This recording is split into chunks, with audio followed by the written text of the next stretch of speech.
They want to bring this thing to an end. They want to get this car to stop. Whoa! Look at that. Oh! Breaking news. Police bring a pursuit to a sudden stop just a few minutes ago in the San Fernando Valley. The suspected drunk driver leading officers on about a 20-minute chase through Reseda and Northridge. Now, at one point, he pulled over behind a stopped car, but then took off again. Eventually, LAPD used a pit maneuver to stop that car, but the driver wasn't about to give up. And out, there he is, out running. Now all of a sudden he's a jogger. Take a look at this. Oh, look at that officer just taking him down. Well, that driver was then taken into custody. That was a hard drop right there. All right, breaking news. A person hit and killed on the 91 in Bellflower. Yeah, Stu Mundell is overhead in Sky 2. Stu. That's right, happening out here, Bellflower. This is eastbound 91 lanes and 91 freeway. You can see lanes just reopening. California Highway Patrol are just doing what they're calling an escort over to where the accident occurred. Now, this is not a hit and run. The vehicle did stop the pedestrian trying to cross the 91. That's the preliminary information we're getting. Now, you got the carpool lane. You got 2 lanes and 2 lanes taken away, 3 in total. Right now, you can see the flare patterns are up. The coroner has been called, and the crime scene will be here as the investigation just getting underway. Live in Sky 2 over Bellflower, I'm Stu Mundell. Back to you two in the studio. All right, Stu, thanks very much. A stunning embezzlement case. A talented musician who once worked for the Arsenio Hall show is right at the center of it. He is accused of ripping off a charity. Nearly $1 million was stolen. It was meant for homeless children, and CBS2's Hermela Argawi is live in downtown LA with details of this unfolding case. Hermela? Good evening. Prosecutors say DiMaggio used the money to pay off credit cards and to buy a house in Calabasas for his ex-wife. Tonight, representatives here at the U.S. Attorney's Office are calling his crime appalling, they say, because he simply took the money and never looked back.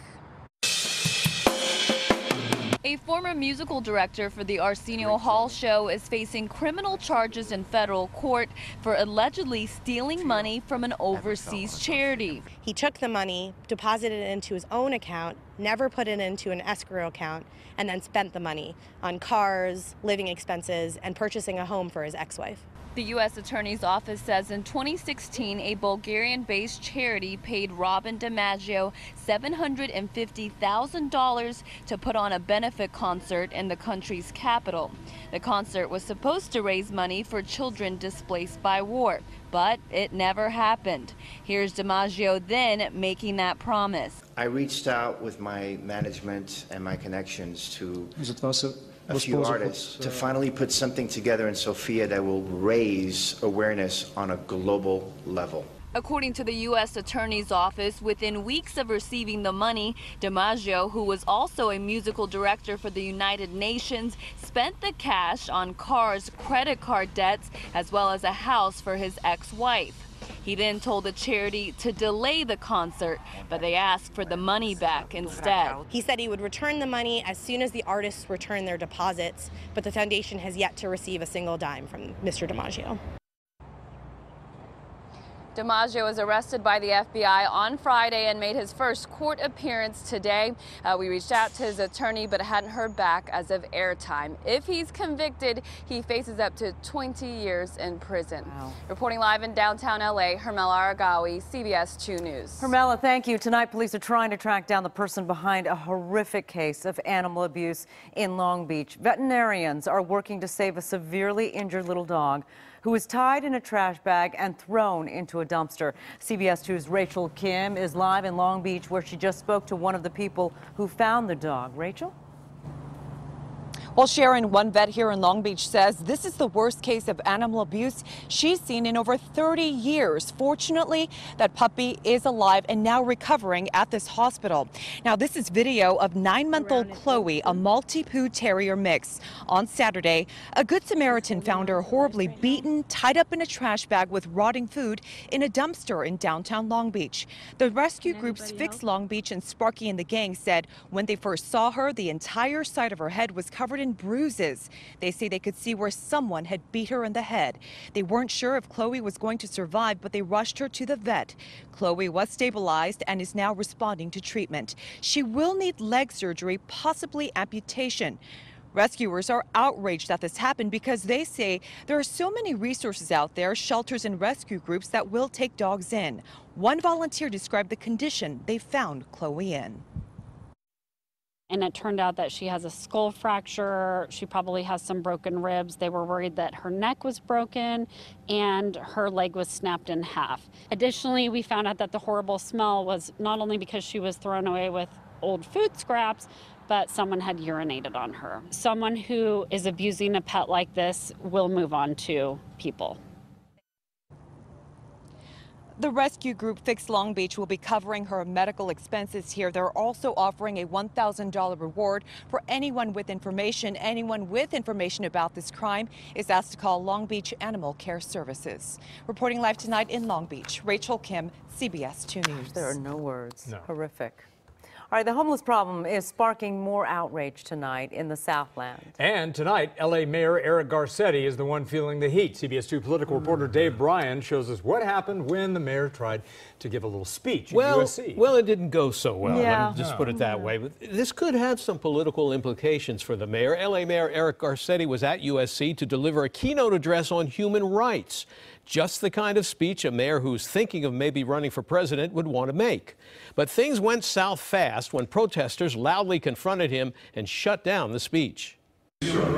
When L.A. Mayor Eric Garcetti began speaking to an audience of about 350 people at a USC auditorium on Monday, he was shouted down by protesters in the audience who are angry about issues like LAPD use of force and the city of Los Angeles homeless crisis. The city of Los Angeles has the largest number of homeless people, and all you have to say is that I respect your First Amendment. Is this going to be debate? But despite the mayor's offer to talk with them after his speech was over, the protesters continued to interrupt and needle Garcetti, at one point breaking out in the song of Santa Claus is Coming to Town with new lyrics critical of Garcetti. You better watch out, you better not try, Eric Garcetti is testing our lives, human rights violation, happening now. After repeatedly trying to calm the protesters, the speech was ended and Mayor Garcetti walked off the stage. That's the kind of job that a mayor has to deal with every single day,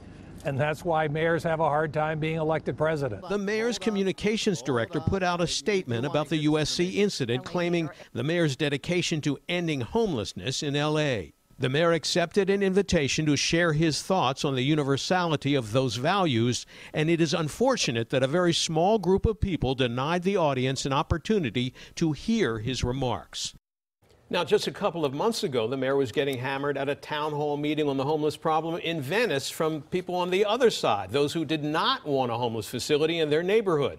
That event did not go very well for the mayor either. A volatile issue with both sides on fire. Sharon, back to you. All right, Dave, thank you. A shocking arrest at Cal State Long Beach. A preschool teacher is accused of secretly recording somebody in the men's bathroom. Police are saying it happened in the Business Administration building on Saturday. A high school student visiting the campus for a conference noticed something suspicious and told authorities. The school says 38-year-old Ernesto Higuera has resigned. He worked at the Isabel Patterson Child Development Center on campus. A local tailor is still in critical condition tonight after he was randomly pushed onto the street and then was hit by a truck. CBS 2's Chris Holmstrom is live outside the man's shop in downtown L.A. to tell us more. Chris?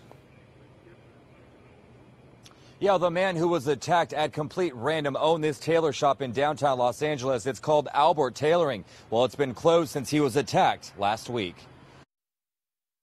A brutal attack caught on camera in downtown L.A. You can see Albert Dovtian walking down the street when a homeless man in the area pushes him into traffic where he gets hit by a box truck. He was sent to the hospital in critical condition. His lungs were crushed, his ribs were crushed, his hand is broken, his arm, he's just barely made it. Roger Keller owns Roger Stewart Clothes. He's worked closely with Albert for nearly 15 years. He describes him as a kind, caring soul, a true tailor master, one who is fighting for his life and still worried about his customers. And he's telling his son he's worried about his customers, he's worried about the garments that he's supposed to have ready for them. What's he going to do? Which is why a GoFundMe page has been set up in his name to help his family out financially. So far, more than $20,000 have been raised. As for the suspect, 41-year-old Garrett Bolt, he's charged with attempted murder and being held on a $1 million bail. It's just a very tragic situation and a very terrible thing that some person who's either totally deranged or evil would choose to do something like this to a wonderful human being. And there's this sign on the door. It says, "We are sorry for the inconvenience. Albert was in an accident. Any pickup questions, please visit Roger Stewart." That is the man you heard in this story. Now, Albert will likely spend several weeks recovering in the hospital. Reporting live from downtown Los Angeles, I'm Chris Holmstrom, CBS 2 News. Unimaginable. Chris, thank you. Tonight, the LA County Coroner's Office released the names of a woman and her son killed in the Woolsey Fire. 83-year-old Shusan Baklayan and her 57-year-old son Anthony died November 9th on Mulholland Highway. The two were found in a burned-out SUV along a driveway. It's believed that they became disoriented in the flames. The fire also killed a third victim. Members identified him as 73-year-old Alfred DeSigatis, a retired doctor. His body was found November 14th in his home near Agoura Hills. Still ahead, high-end handbags ripped from store shelves. You're going to see the heist and the women on the run. And GoPro video shows the terrifying moment a motorcycle rider was hit by a car. I'm Tom Waite. I'll have his interview coming up in a live report. A burglar hidden inside a local In-N-Out burger for hours. How a little dog helped end that standoff. Hey everybody, I'm Garth Kemp. Coming up, week forecast on the way.